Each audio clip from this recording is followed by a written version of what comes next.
Welcome to Victor Narrates Reddit. Like, share, and subscribe so you don't miss the next story. Tell us where you're watching from in the comments. Now, let's begin. I've traveled the Hutch Road many times before, but I had never noticed a small white farmhouse to my right. It was situated at the edge of an old road that runs through the Great Smoky Mountains National Park in Tennessee. This road, with its various sections like the Cheekay Southern Park, has a rich history. During my grandfather's youth, it was known simply as Road, a winding dirt path through the Carolina mountains that played an important role in the birth of NASCAR, thanks to the bootlegging race enthusiasts who plied its curves. The house was clean, freshly painted white, and surrounded by a sturdy plank and wood fence that enclosed a meadow on one side. As steam billowed from the hood of my truck, due to a punctured radiator hose, I realized my time on this road was limited. I quickly pulled into a gravel parking lot and parked halfway to the house. "Hello, is anyone home?" I called, knocking on the wooden door. Mountain dwellers could be cautious of strangers, but once you earned their trust, they became some of the most hospitable people you could meet. Despite this, I decided to stay on the porch, keeping my distance just in case. After a while, a face appeared in the upstairs window, its features unclear. A female voice asked, "Who are you, and what do you need?" "I'm Sutton from Bell," I replied. I was hoping I could get my truck repaired and some water. I have a broken radiator hose that I quickly patched a few miles back, but it's not holding. The woman asked me to wait and then disappeared from view. Looking around the neighborhood, I couldn't help but admire how neat and well-kept everything looked. The nets were intact, the porch was freshly painted, and there was a wonderful garden next to the house. As I headed towards the door, I was greeted by two imposing German shepherds standing silently and obediently by their owner. "Behave, and the dogs won't bother you," the woman assured me, opening the door and motioning me inside. "Come in. Do you want something to drink?" "May I have a glass of water, please?" I asked. "Are you from the Sutton family of Sandy Hollow?" "There are quite a few of them in Saki Hollow," she inquired. I shook my head. "No, ma'am. As far as I know, my ancestors are from Bell, and we're not related to Sandy Hollow. But I guess anything's possible." The woman brought me water and offered me a seat, her dogs watching me closely. The refreshing cold water quenched my parched throat, and a gentle breeze from the fan dried the sweat on my shirt. "My name is Sandra, and these," she pointed to a pair of dogs sitting beside her, "are Samson and Delilah. Nice to meet you. I was wondering if you have any materials I could use to create a flexible, rubber-like hose. I saw a group of old cars in the field over there." "Oh, don't be shy. Take what you need, and I'll help you," Sandra said. I thanked her and carefully got up from the table, trying not to startle the dogs. Despite my efforts, they remained on all fours until Sandra ordered them to sit, and they obediently obeyed. As we went out the door with the two dogs, I couldn't help but admire Sandra's figure. Stepping off the porch, she appeared to be in her 30s with long, dark hair pulled back in a ponytail and tucked under a cap. She wore work boots, tight jeans, and an old t-shirt, and her eyes were bright blue. Taking tools from my truck, we headed across the meadow toward a group of old cars parked behind a dilapidated barn. I rummaged through the collection and found some flexible steel and rubber hoses, as well as clamps, to temporarily repair the car. An hour later, my truck was ready to go. Night was approaching, and she suggested, "It's time for dinner. Why don't you come in, clean up, and eat before continuing your journey?" Her invitation was filled with genuine warmth. I hesitated at first, but eventually, my rumbling stomach convinced me to accept. The tempting aromas wafting from the kitchen were irresistible, and I couldn't resist. Sandra did not disappoint, serving an appetizing plate of smoked pork chops, creamy mashed potatoes, fragrant collard greens, and spicy black-eyed peas accompanied by warm, moist cornbread. To top it off, she offered me a delicious bread, pudding, and steaming coffee. "Sandra, that was the most delicious meal I've eaten in years." I'm not exaggerating. I praised her. "It's nothing out of the ordinary," she tried to downplay it. "I don't have many guests, and I like to cook, so I guess you arrived just in time." She gave some scraps to the two dogs who had been watching me the entire time I was there. They quickly devoured the food and continued to sit with their tongues out. "By the way, where are those old cars near your barn?" If you want to sell some of them, I know a couple of people who might be interested. After looking at me briefly, she said, they actually belong to my ex-husband. They've just been here since he left, a Ford and a Ford pickup truck. You could make good money if you decide to sell them. He hasn't been here for 2 years, and I think we need to do something about it, she admitted. A year ago, a man from Maxwell came and tried to buy them for a very low price. He thought I was naive, but I wasn't fooled and sent him back, she recalled with a smile that lit up the whole room. I helped her clean up after dinner, and when I was finished, I realized it was time to get going before it got dark. Although I had only known this woman a few hours earlier, there was a charming kindness about her. As I prepared to leave, I felt a little disappointed. Miss Sandra, I have a friend who would be very interested in buying your '57 Ford if you decide to sell it. I'd be happy to let him know. Here's my business card. Feel free to call me. I'd be happy to come back here in the future, I said, handing her my card. I think she understood I was hinting at a future visit, but for now, she left the decision in my hands. After a friendly handshake, I started the car and drove back down Hutch Road. As I drove down Highway 320 to 25 towards Pittman Center, I couldn't stop thinking about the beautiful woman in the White House. She informed me that her ex-husband had left 2 years ago, just as I, too, became an ex. Every day, I think about the past, how bad it was, and how damn good it felt.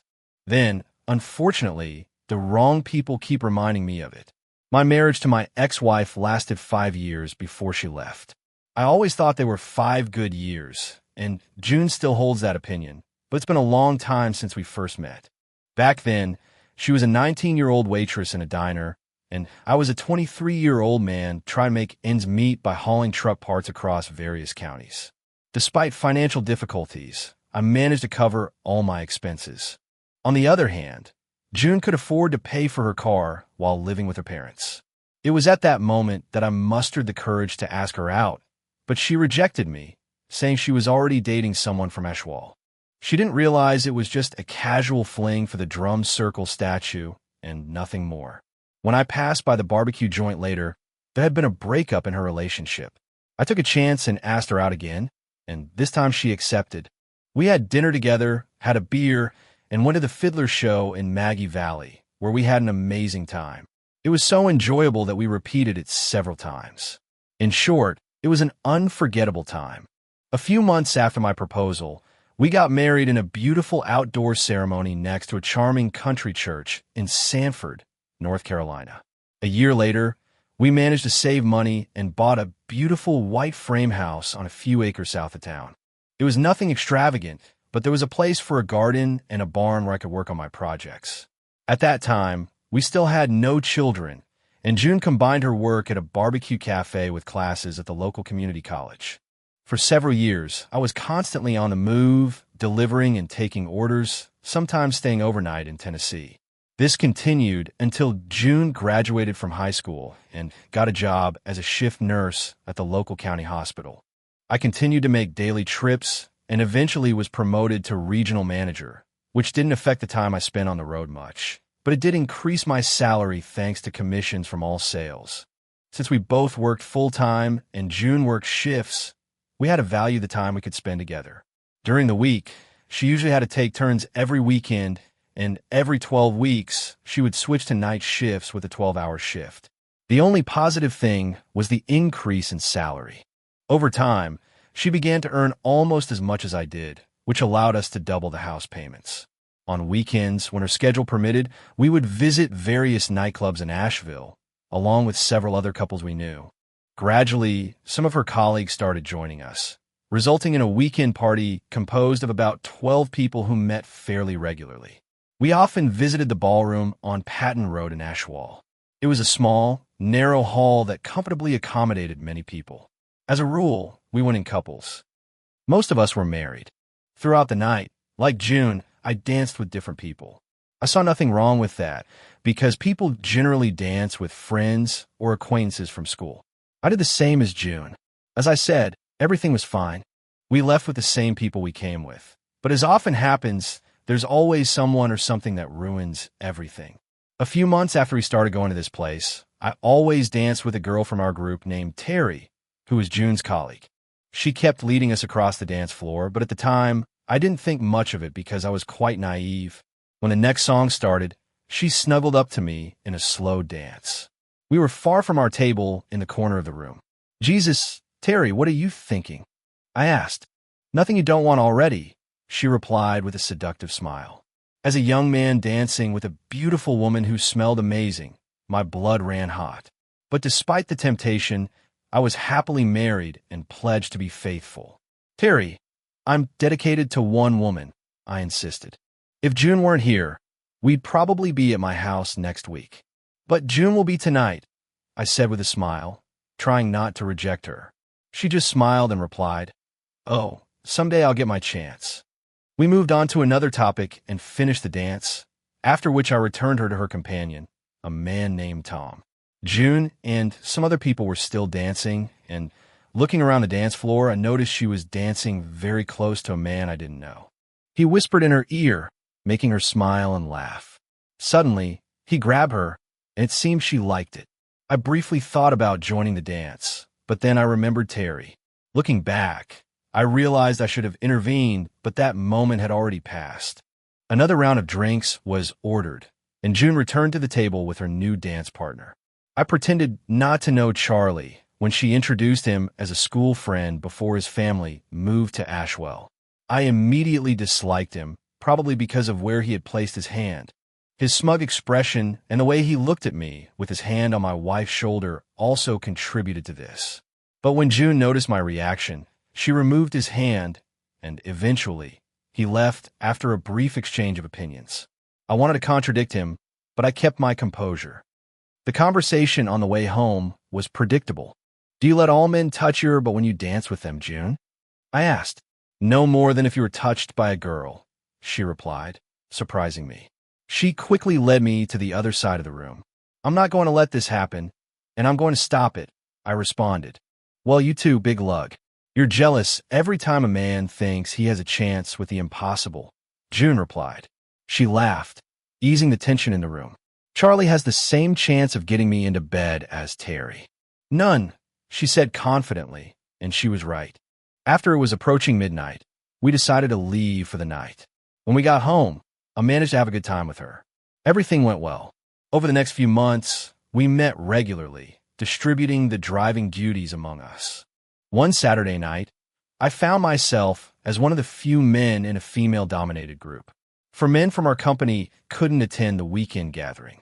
June and several of her friends were enthusiastically drinking tequila, eager to get drunk. June's tendency to lose all her inhibitions when drinking tequila was well known. This meant she had to be watched. I did my best to keep up and dance as much as I could.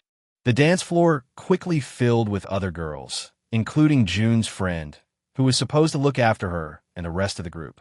As I fended off Terry's bold advances, she joined the other girls outside for some fresh air. "Yes, she's safe," Terry said. When the dance ended, I found myself back in the patio where the smokers indulged in their habit. June and her friends were still laughing, so I decided to leave them alone and return to the table. Most of the partygoers were on the dance floor, and I joined Terry and another girl they were talking to.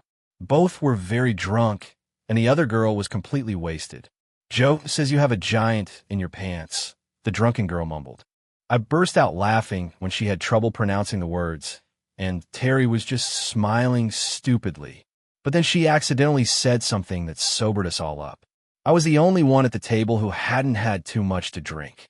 Drunk people find everything funny and have no filter. "It's not fair that she has two, and we don't have any," she complained. They thought it was funny and started laughing. But soon Terry realized the gravity of the situation. The meaning of those words became clear to me when they came out of this drunken girl's mouth. Ignoring Terry's reaction, I calmly asked, "Who else is one so big?" Charlie's name slipped out before she could stop herself, earning a disapproving look from Terry. "Oops, I probably shouldn't have said that, should I?" she hissed, trying to backtrack. After Terry's reaction, even under the influence of alcohol, she seemed to understand the gravity of the conversation at the table. I went to the bathroom when Terry tried to intervene. "No, now, Terry," I said firmly. The comments made could have had a different meaning than they appeared at first glance, and this left me in the dark. Two somewhat drunk women were laughing about the fact that there were two men in my wife's life, me and a certain Charlie. It was unclear if they were implying she had a history with him before me, during our relationship, or now. Perhaps it was just the delusion of a man who had drunk too much. When it was time to close, I gathered a group of intoxicated friends in the patio. The two designated drivers put everyone in two cars, and we left. When June and I arrived home at 2 a.m., I had to drag her to bed like a sack. Sitting outside and drinking a beer, I reflected on the situation. If this behavior were a one-time thing, I could tolerate it, but it seems to be becoming a pattern. It's not just an isolated incident. The irony is that I know how she feels about me. If it had been a slip-up due to excessive drunkenness or something like that, I would forgive it as an occasional mistake. But if it was the same Charlie as a few months ago, it would be unforgivable. Sometimes I would stay at her house on Tuesdays and Wednesdays. June had a day off on Tuesdays, which gave her a great opportunity to do what she liked without the risk of being caught. It seems fate played a role in my marriage. On Tuesday night, instead of staying in Sevierville, Tennessee, I returned to Asheville armed with a bag of barbecue and some drinks. I settled in to watch the game from the upper field next to our house. When I arrived at 11 p.m., I noticed June's car was not there. I called her and told her I would be home late. She replied that she planned to stay home, watch TV, and maybe call her sister or someone else before going to bed. I was sitting in the car, reclined with the window down. The radio was playing. The lights in the cabin were off. Around midnight, two pairs of headlights came out of Asheville and slowed down before turning into the yard. June's car stayed in its usual spot, and another car parked right behind hers. Unsurprisingly, it was him. Charlie, a brazen boot black and a cowboy hat, approached. Everything continued as usual. The lights came on in the bedroom. Then the night lights we strategically placed next to the bed gently illuminated. Despite the temptation to go in, I stayed where I was, consumed by anger towards her and the whole world. If I had had malicious intentions, I might have resorted to drastic measures, but the idea of prison, even the local detention center, scared me. I stayed where I was until the lights went out at 2 a.m. Soon, her lover appeared at the front door. She kissed him, they exchanged words, and he walked silently to his car while June reprimanded him for being silent. As I said before, if I were a terrible person, Charlie would be rotting underground right now. But I decided to start the car, turn off the headlights, and return to Asheville. Over the next 2 weeks, I made several more unsuccessful attempts. Finally, I decided to give up when they returned home earlier than usual. The following week, I acted. I crossed the street, approached his car, and slashed all 4 tires, as well as one of June's car tires. When I got to the back of the house, I noticed that the night lights were already on and the bedroom window was open to let in fresh air. Silently entering through the back door, I turned on the recording function on my phone and headed to the bedroom. Turning on the light, I was met with their surprised glances, which were truly priceless. That seems like a pretty brave thing to do, I told them both. He staggered aimlessly, not understanding what was happening around him. June was clearly in shock from being caught and sobbed uncontrollably. I pointed to the gun on my belt and ordered him to leave immediately. Hastily grabbing his clothes, he rushed out, desperately trying to escape. When the door closed behind him, he let out a scream. "Oh God, my car!" he yelled, realizing his tires were flat. Without looking back, he disappeared. He never returned to the house. Joe, let me be clear. I understand there are many excuses for everyone's behavior, but in the end, when all is said and done, there comes a moment of realization that is shocking, June pleaded. "Please, just be quiet and listen to everything I have to tell you," I replied. "Just tell me a number. Tell me how many times you found it pleasant to communicate with this person." "Joe, I beg you to listen to me," she pleaded.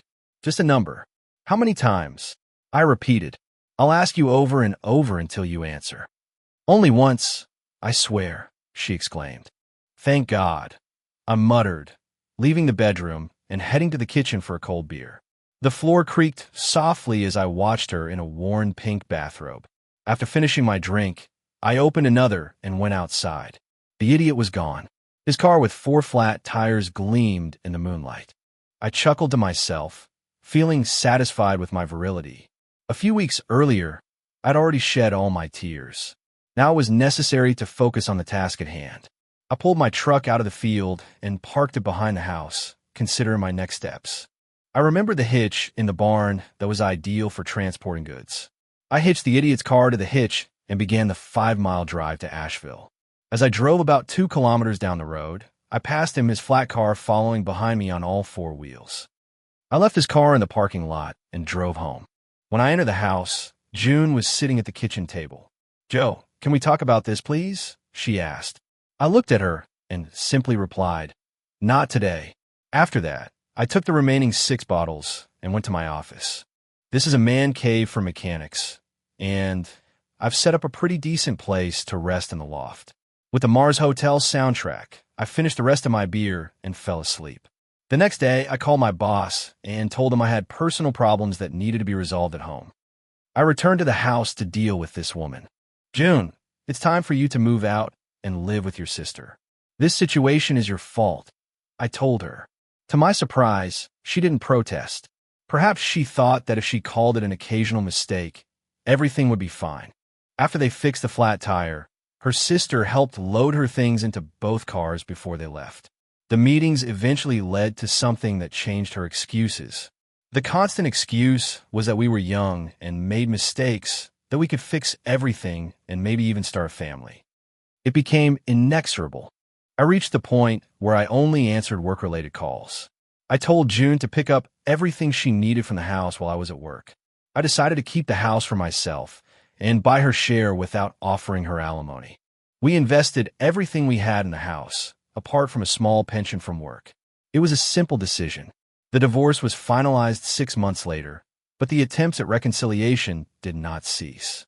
June often bothered me at the restaurant, joining me at the counter or the bar. Her sister visited me regularly to chat and bring me food. At some point, I suspected and might be interested in me, but it turned out that was not the case.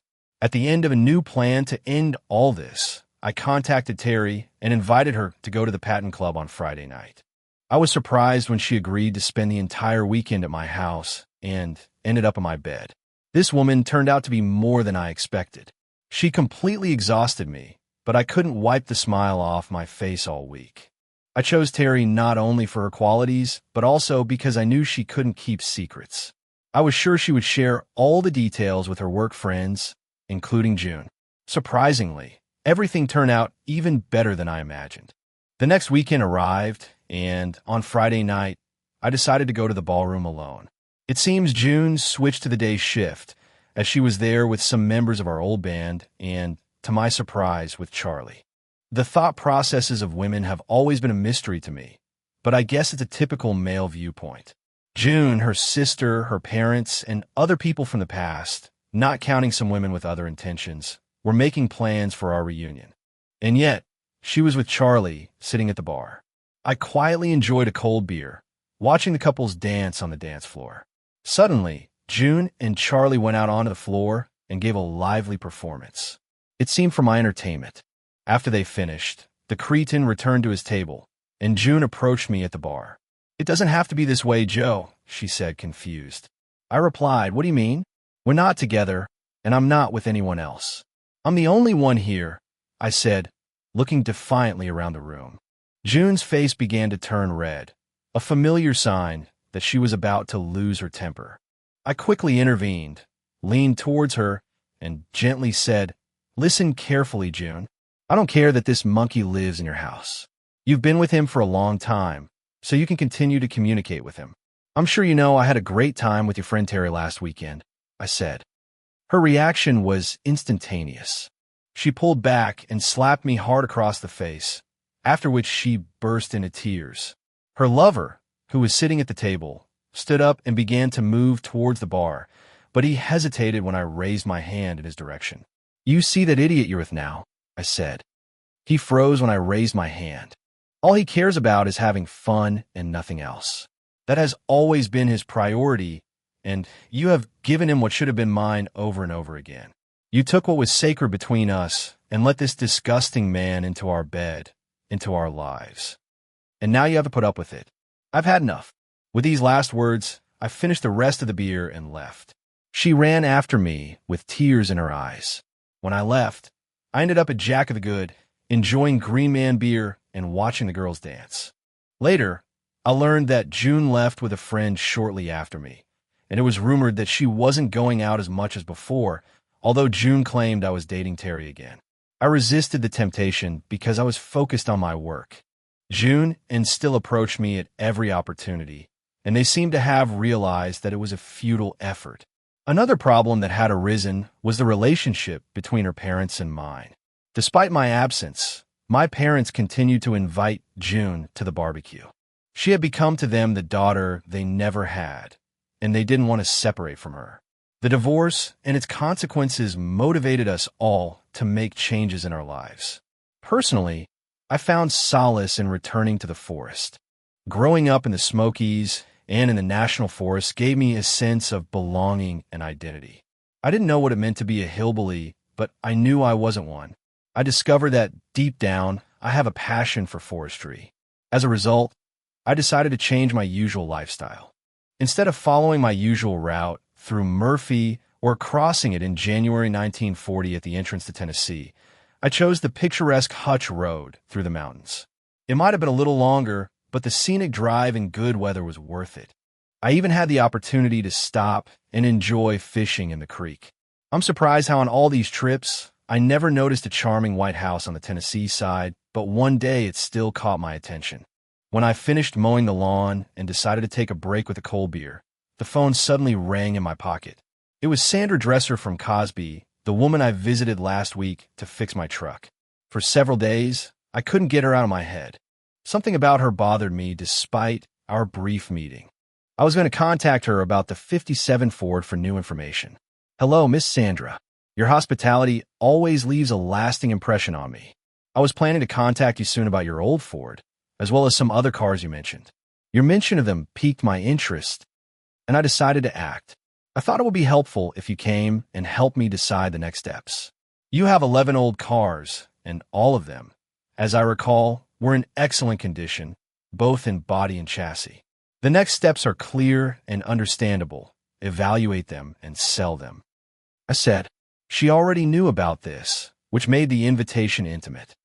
I'm going to go there next Thursday, but to be honest, I don't mind going for a ride in the mountains tomorrow because Sunday promises to be wonderful, I said, offering the suggestion optimistically and with faith. Half an hour later, I was sitting in a barber shop in Webb, enjoying a haircut and choosing an excellent Cabernet for the trip. Although I generally prefer beer, I can still tell a good red wine from a bad one. The next morning, at 9, I set off on a familiar route under a clear blue sky. Driving through a large creek, I noticed fishermen casting fishing rods on both sides of the bridge. I was tempted to stop and watch them, but I had obligations. As I approached my destination, I saw a young man fishing a large 1-pound trout, apparently caught with fly bait. Continuing my way, passing by Miss Sandra's house, I noticed that she was chatting animatedly with a man, and her 2 dogs were watching her closely. After parking the car and walking up the driveway, I noticed another man sitting in another car and observing the conversation. The conversation grew louder as I approached. Bill mentioned that he could get a 65% share in exchange for the work I did for him a few months ago. Sandra said, I don't know anything about any agreement. Bill left here 2 years ago, so if he promised you something, resolve all remaining issues directly with Bill. Before I could speak, I said, Good morning, Miss Sandra. Is everything okay here? She looked at me with slight concern before responding. It's fine, Joe. This gentleman was about to leave. The man's gaze met mine, full of rage, but I just smiled and wished him a good day. We watched him as he got back into his truck and drove down the road towards Cosby. What was that? I asked. I think my ex-husband is giving me trouble. He's prohibited from entering the territory and even driving on the road in front of the house due to a court order, she explained. I couldn't help but smile and replied, How convenient. Before I forget, I brought a bottle of wine. Francis Cabernet. If you want, put it in the refrigerator for a while, I said. A benevolent smile did not leave her face as we returned to the porch, accompanied by the dogs. When the wine was safely stored, We sat in an armchair and discussed the collection of antique cars near the barn. Among them were the 57 Ford, the 65 Fairlane, the 67 Barracuda, the 69 442, and the 48 Cadillac, as well as several inconspicuous sedans. It was a rather valuable hideout, especially if I could get a fair price for them. I mentioned that I know someone who would be interested in paying a good sum for the 57 Ford. I think in its current condition, you could get between $8,000 and $10,000 for it. I informed her. Let him know I'm interested, she replied. We continued discussing the details, and I decided to contact a person in Sevierville who specializes in selling these vehicles. I hoped he would help sell it on commission to ensure a good price.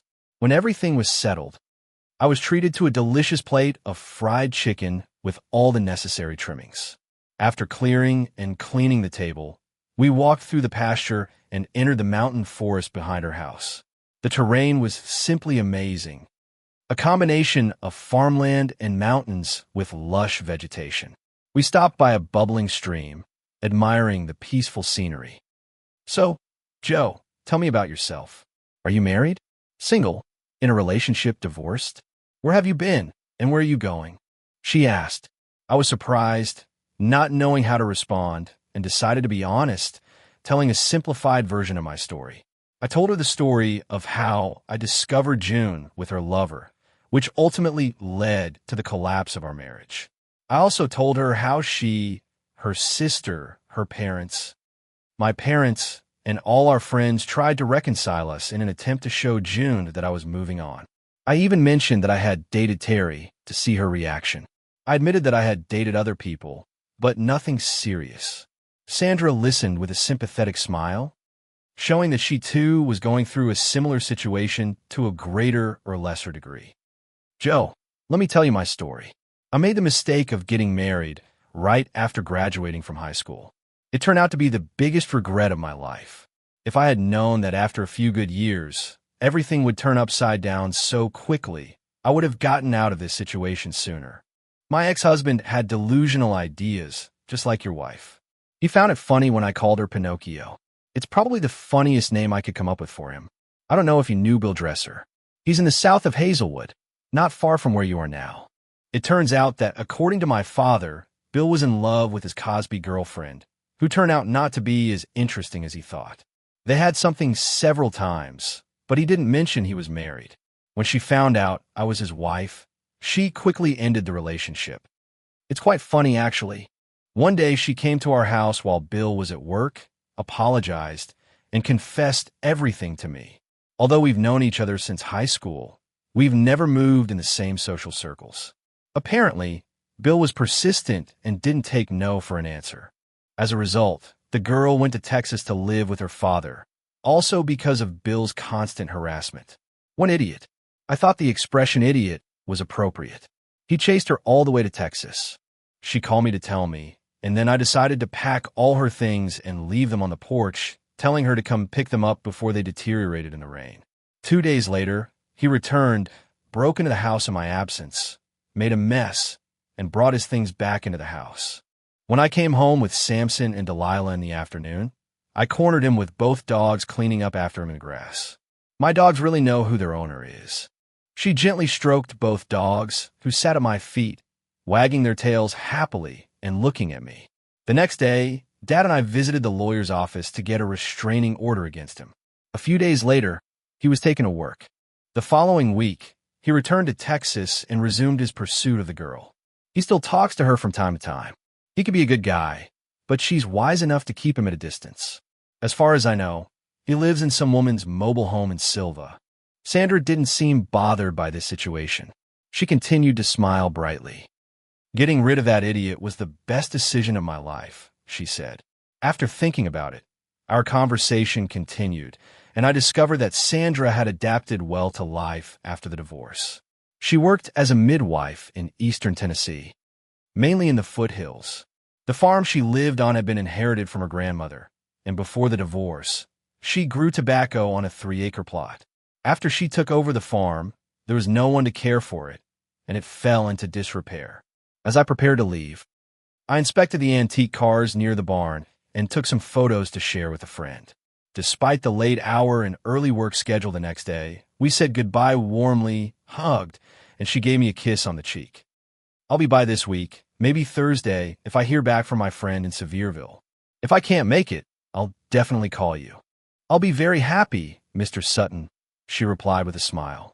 That Sunday afternoon, I drove excitedly to Road, feeling like a boy in love.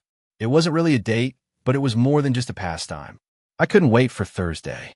Every Tuesday, at the barbecue restaurant, there was a special promotion, fried catfish with all the trimmings for $9.95, including drinks. The dish included thin strips of fish, collard greens, potato salad, and the famous Carolina hush puppies. June and I used to visit this place. But that night, I decided to go alone and took a table to enjoy a meal while reading the newspaper. I barely had time to take a bite when they entered the restaurant and, seeing me, quickly and without hesitation joined my table. Mom and June took the seats across from me. I couldn't deny that June looked amazing. She was more than fine, and she was very aware that I had noticed. Do you always show up randomly when I'm sitting like this? I asked indifferently. We come here every Tuesday, Joe. You know that, her mom replied. June just smiled and turned on her charm with a sparkle in her eyes. She looked even more attractive. Feeling trapped, I reluctantly joined them. When we all loaded our plates at the buffet and sat down to eat, it seemed there was a competition to see who ate the most, and I was a participant in it. It was one of the strangest meals in recent memory. It was like old times for the three of them. Isn't it great, Mom? She exclaimed with a big smile on her face, remembering how we used to meet here every week.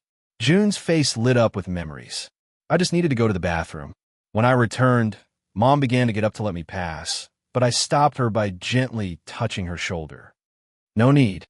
I have an early trip and need to go to bed.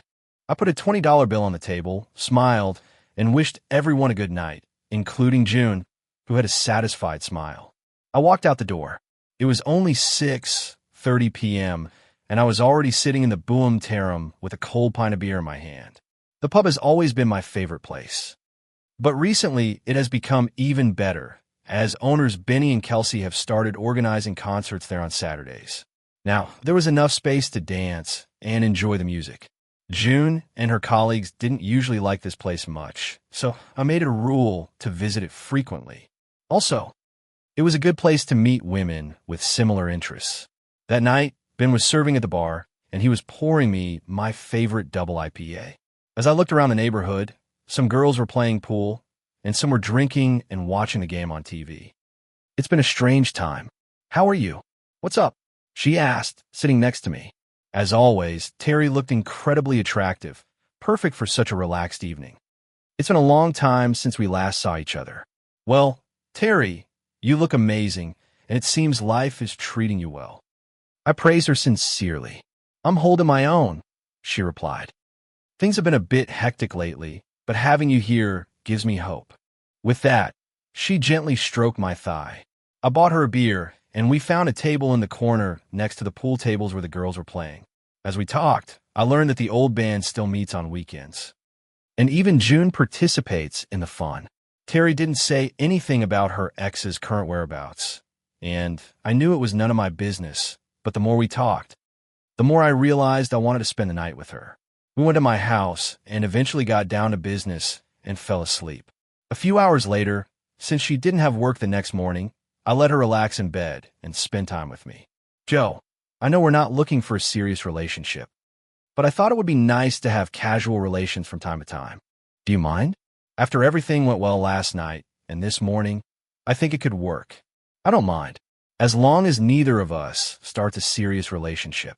Sandra called me the same day and said she would be home on Thursday afternoon and evening unless she had to leave for a sudden delivery. This call made my day truly happy. I contacted a friend in Sevierville. After reading his letter, I realized that Sandra would only benefit if I accepted his offer. When I got home that night, the house was in chaos. Terry was in the house as I had advised her in the morning, and by noon, June and my mother came to see me on a flimsy pretext.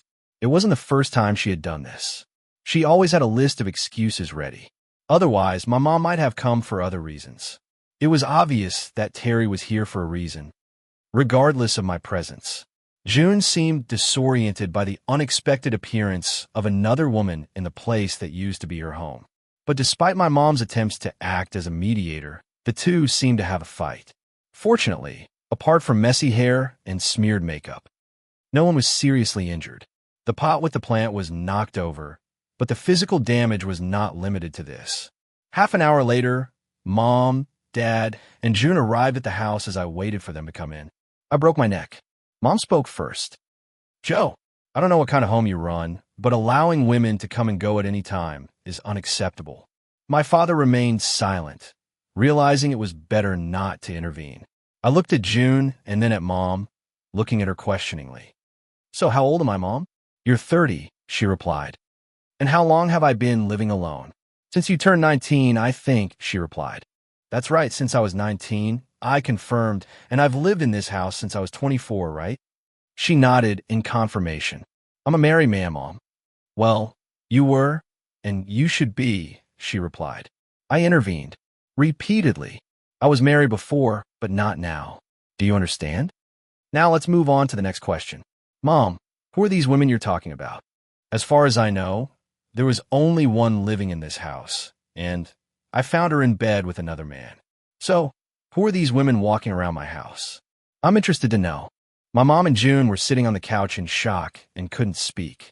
My father started to say something about not talking to my mother that way, but he stopped before he could get into more trouble, and I continued talking. "Let me tell you frankly a few things. In fact, this house is mine. At 30, I'm not married, and I don't lead a religious life, so from time to time, I like to have fun and company." Then June exclaimed with tears in her eyes, "You can always take me with you." I laughed and took another sip of my drink.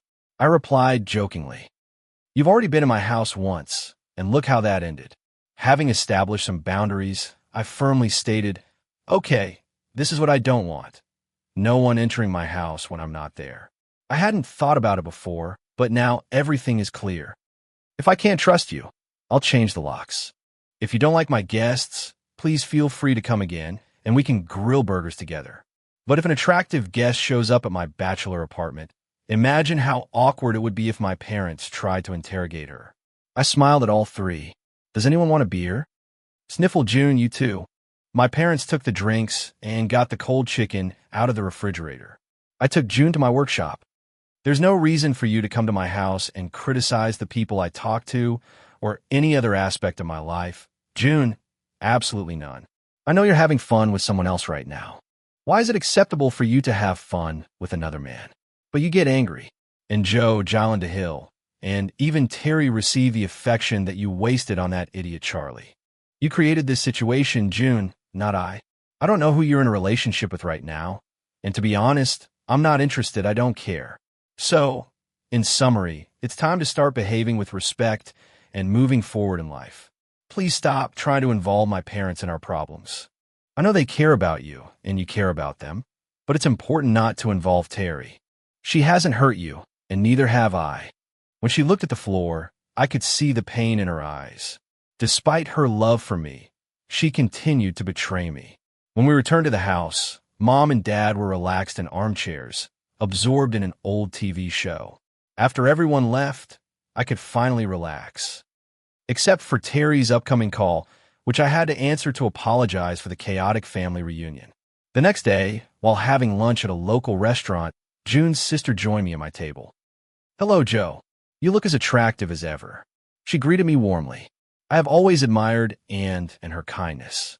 As I mentioned before during our conversation, June told me the details of the previous day's events. "I think she understood everything, Joe. Seriously, I'm upset about how things turned out, and you know how I feel about it. If you were my brother-in-law, and you always will be, I would protect you myself. I'll do my best to steer her in a different direction and see how things go. But it seems everything you said resonated with her, because she told me she plans to move on. I'm glad to hear that, and I appreciate your support. I've always had feelings for her, but I'm not going to be able to forgive her actions. Yes, she knows. She's been obsessed with that terrible guy she's with since we met, but I think now she realizes she lost everything for him." I just nodded, and we continued our conversation until she had to leave for work. I paid the bill and headed to the mountains to get to Tennessee. Sandra was in the garden when I arrived at her house on Thursday, and her dogs, as usual, announced my presence. It was incredibly hot that day, and she was dressed appropriately, very tight shorts and a tight t-shirt and nothing else. I try not to look at her visibly tightened figure under the thin fabric. She gladly hugged me before we went into the house to prepare a snack.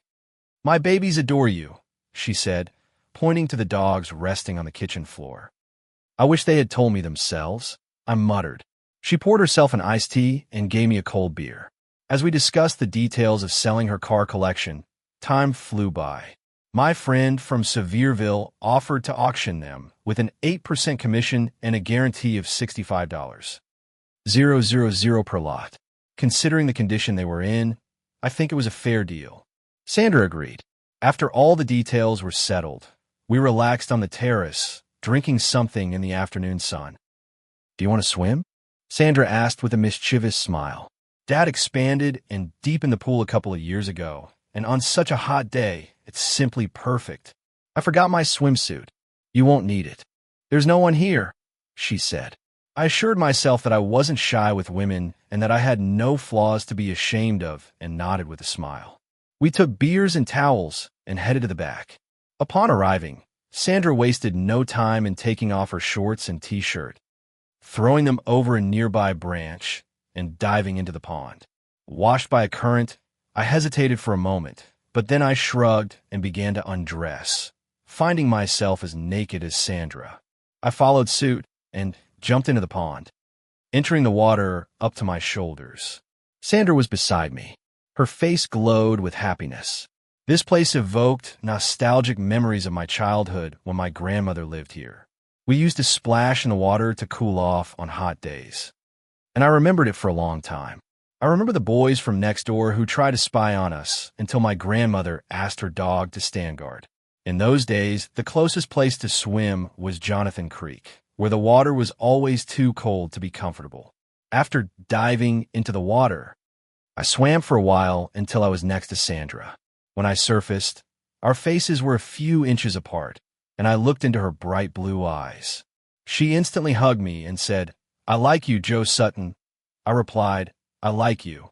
She looked at me as I confessed, "I fell in love with you like a teenager from the moment we met." Her response was simple. "Okay, you can invite me to dinner tonight." With that, we swam a little more before getting out of the pond. After drying off and returning home, we decided to have lunch at the Cosby restaurant.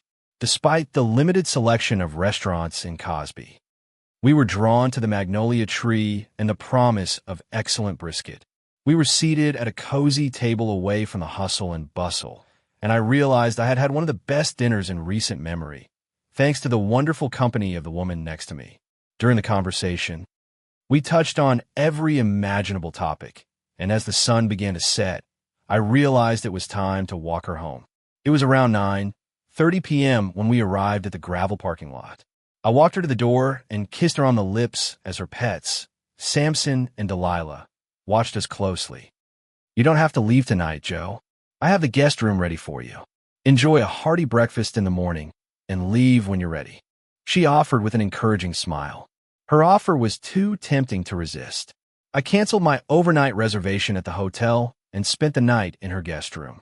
The next morning, she sent me off to work, treating me to a delicious country breakfast.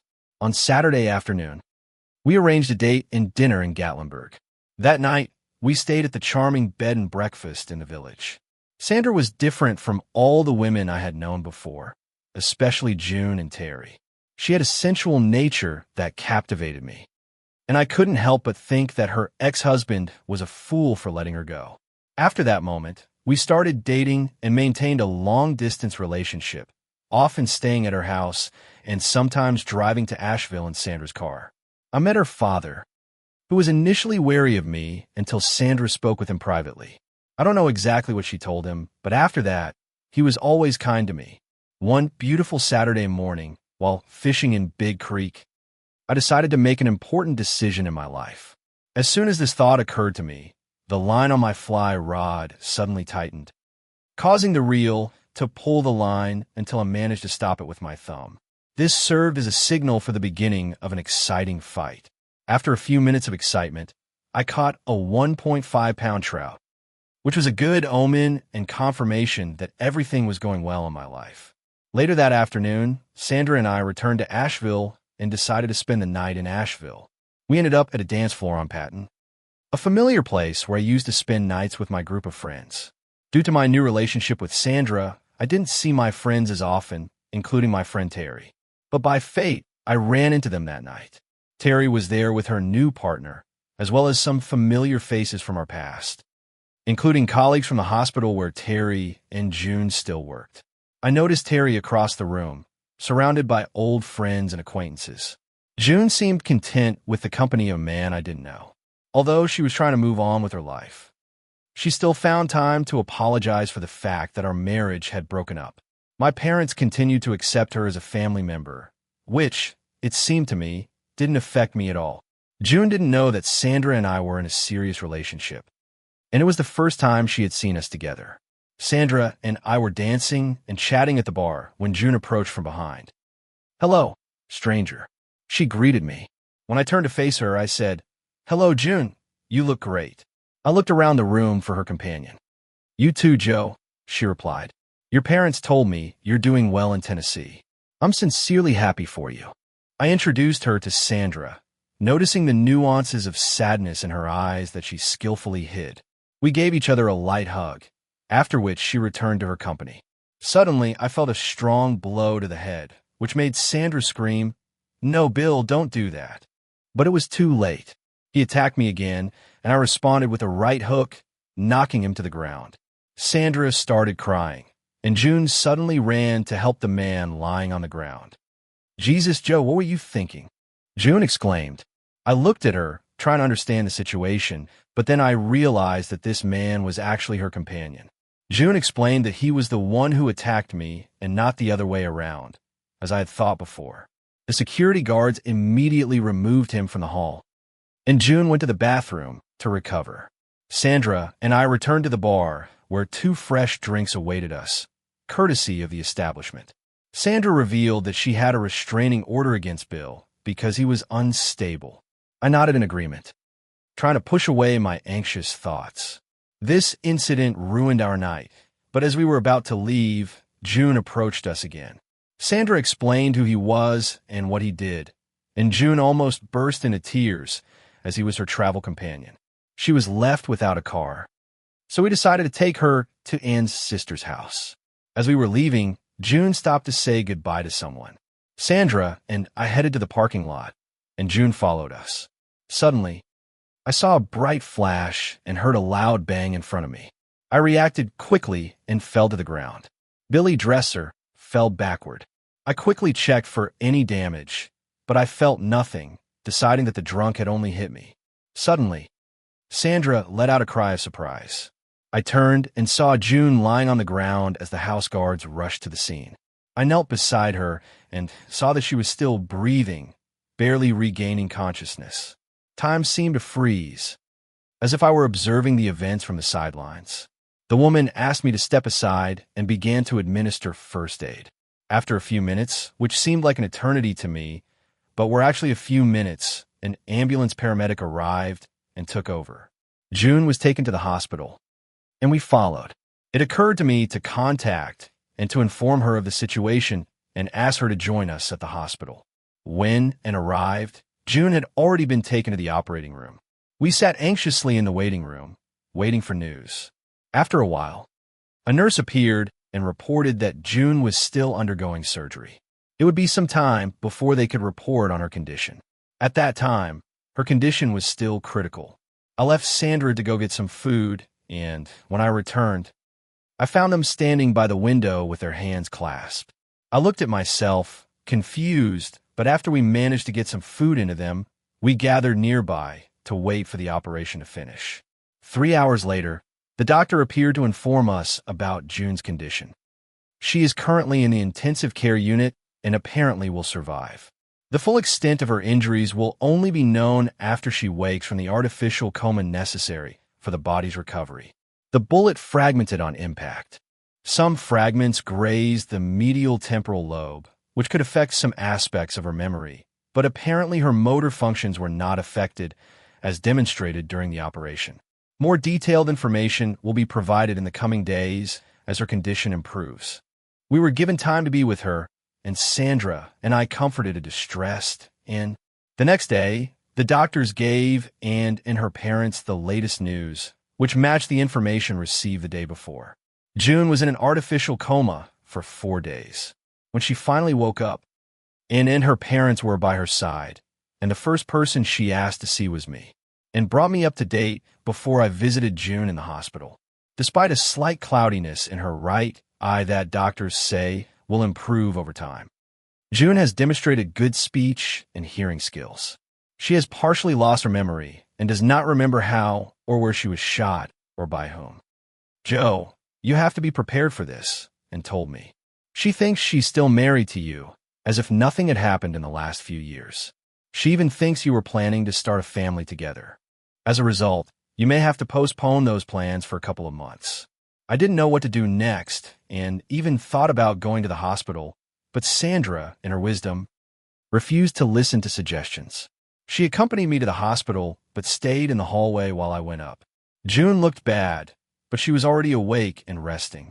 Her parents had just left the room, and Anne was by her side. Without delay, she asked Joe, "Where are my wedding rings?" I remember I put them on yesterday morning before all this, and looked at me with a sad expression, expecting an answer from me, as if I were still her spouse. I didn't know what to do. The truth was I was in love. The wedding ring was in my bedroom drawer, waiting for the moment I hoped would come in a few days. "June, do you know what date or year it is now?" I asked softly. "It's probably July of 2012, she replied, confused by the doctor's conflicting information. I turned to Anne, who avoided my gaze with tears in her eyes. "June, don't worry about your things right now. Your health and possible memory recovery are the highest priority," I said with a slight attempt at a smile, but my worried expression overshadowed hers. June reached out to take my hand as I sat down, and I accepted the gesture, trying to understand the situation. We talked about various topics, including family and recovery. After that, in the waiting room, and I talked with June's doctor about the prospects for her memory. It turned out that she perceived most of her memories with ease. She recognized family and friends, but found it difficult to piece together dates and events. Some things she couldn't remember, like her infidelity. I asked the doctor if he could restore those memories. The doctor explained that it was difficult to predict, suggesting that the memories might be triggered by a certain person or place. The doctor couldn't tell her how to live from now on, only that it was unknown if those memories would return to her. In any case, the probability was 50-50ths. The decision was hers, to stay in the same place or perhaps reverse everything. It was unclear. After expressing my gratitude to the doctor, I warmly hugged Anne. I confessed that I planned to propose to Sandra on the night of June's shooting, but I didn't have time. To my surprise, Anne told me that Sandra had already confessed my intentions to her. It seems I wasn't as secretive as I thought. In fact, I had already made a decision. I just had to go down and start acting. The couple rode a gravel road near the old house on a Can-Am Spyder F3S. The wind ruffled their hair and kicked up a cloud of dust. When they reached the bridge over a large creek, they decided to stop to rest, stretch their legs, and try their luck at catching a large brown trout. To their surprise, this elusive fish still eludes those waters to this day. A year has passed since June was injured and Bill Dresser ended up in jail after our confrontation in Asheville. As a result, I sold my house in Waynesville and had the opportunity to work in the regional office in Cosby, which I gladly accepted. I rented an additional room at Sandra's farm, as my job required daily travel, although I still had to work at night. It was quite possible. Sandra and I, who works as a nearly full-time midwife, even took a 2-week vacation last May to enjoy the sun together in Key West. After a revitalizing vacation, we returned tanned, rested, and ready to start a new life together. Reflecting on my failed marriage of the past, when I went down the elevator to meet Sandra in the hospital lobby a year ago, I realized I wanted my future to be clear and simple. I had already moved on. I didn't understand why I should give up my current happiness for a woman who continued to be a cheat and a libertine, even if she didn't remember it. I know people who drink too much and don't remember anything the next day, but they are still the same people. It made it easier for me. She had a sincere conversation with June and did her best to help her remember, even enlisting my old rival Charlie. But it didn't work. After a while, June accepted the truth. Although she didn't remember it, in the end, this realization brought her great sadness. She became depressed until my guardian angel intervened. One weekday, Sandra went to Waynesville without my knowledge while I was on a business trip. Only a few months later did she tell me, "Joe, I had to take action. Put yourself in her shoes and imagine how you would feel if your lover suddenly disappeared without explanation to marry someone else." I can't say for sure how I would react, but I guess it would be similar to June's reaction. She knew that her husband or ex-husband was in love with another woman and intended to marry her. This news, undoubtedly, was going to be heartbreaking for her, and she sympathized with her pain. She recognized the reality of the situation and accepted that her own actions contributed to her current state of despair. I suggested that she make a decision, either admit the consequences of her actions or continue living as before this whirlwind began. She had the option of moving on and decided to do so for the sake of our friendship. When we were fishing in a big creek, 2 more Can-Am spiders appeared next to us. June and her partner, with whom she has been living for the past 6 months, joined us to try to convince the big stalker to try again. Despite the betrayal, the divorce, and the difficulties associated with later life, June and I managed to emerge from everything as friends.